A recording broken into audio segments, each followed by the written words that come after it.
The only escape from fears and doubts is to confront them head on. Avoiding strengthens the fear and weakens self-control. Repression renders one out of control and creates undue stress. Fears faced can lead to transformation. Fleeing from fears leads to helplessness. Acknowledge your fear, go for it anyway.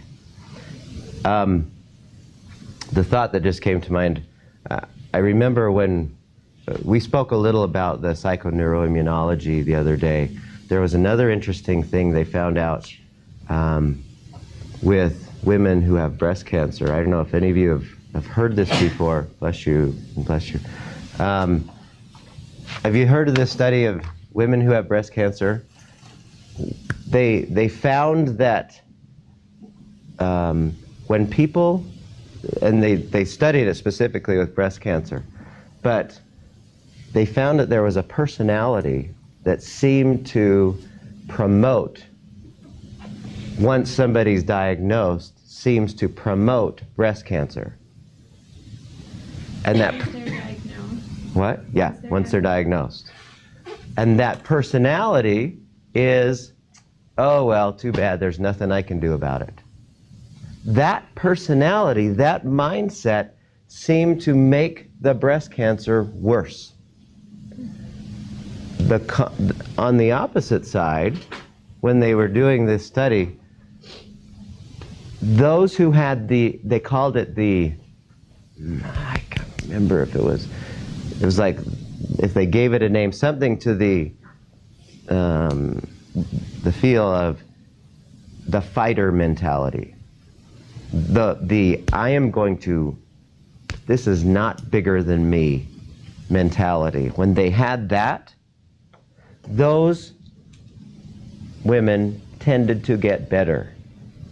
The ones who had there's nothing I can do about it, they did tend to get worse. Cancer, I mean, that's something that, I mean, how out of control does it feel like most people get cancer?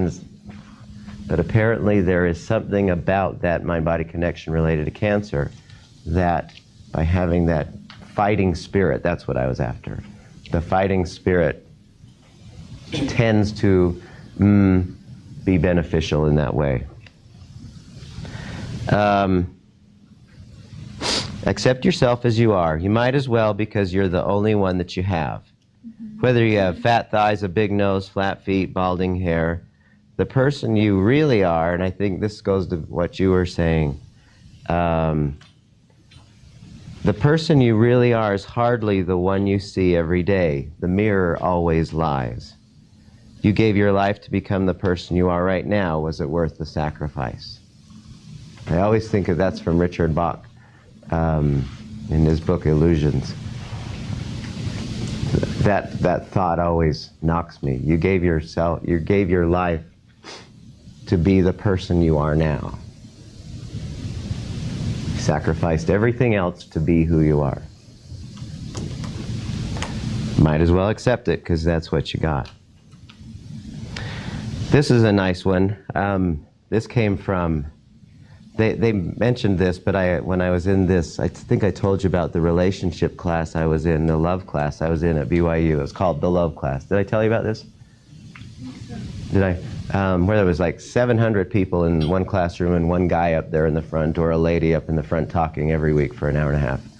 It was ridiculously awful the way it was structured, but everyone wanted to take it.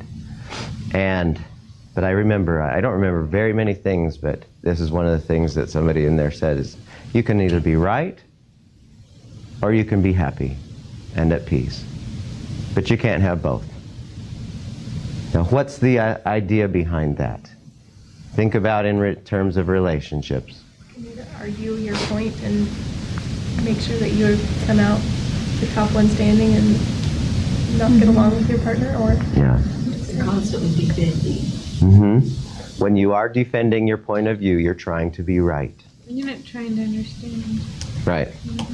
And by doing that, you don't get happiness and peace. You get your defense for your point of view. Review your daily activities and notice how much energy is used in defending various positions which help us to prove how right we are. Arguing is usually the act of trying to prove you are right and the other person is wrong. Eliminate the need to be right, and there will be nothing to argue about. Does that feel right to you guys? War at the global level is one gigantic I'm right, you're wrong. Allow the other person to be right, and you automatically get inner peace. If you're wrong, say so quickly. If you're right, say, and this was the one that they said in that relationship class. They said, if you're wrong, say so immediately. If you're right, shut up. Don't say anything at all. Isn't that cool? Yeah.